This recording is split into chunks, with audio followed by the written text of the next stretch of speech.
You need to be adding these players to your fantasy football teams before week 5. And I really hope you listened last week because our ad of the week, Woody Marks, took over the Texans' backfield with more carries, yards, touchdowns, and snap percentage than Nick Chubb.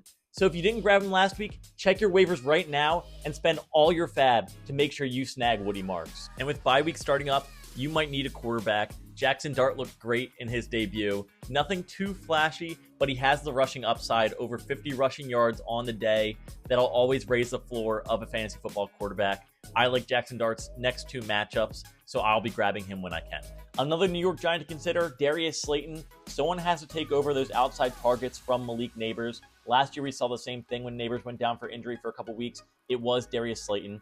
Wan'Dale Robinson will continue to work in the slot and continue to get his targets, but someone has to take those outside targets to make this offense run. That'll be Darius Slayton, available in most leagues. And before we get to our ad of the week, if you're looking for more premium fantasy football advice and fantasy football tools that helped hundreds of people make their fantasy football playoffs last year, go to fantasyalarm.com. But Darren Waller is so back. With Tyreek Hill's injury, he's going to be one of the #1 outside weapons for the Miami Dolphins. We saw him get 2 touchdowns on his first game back from retirement.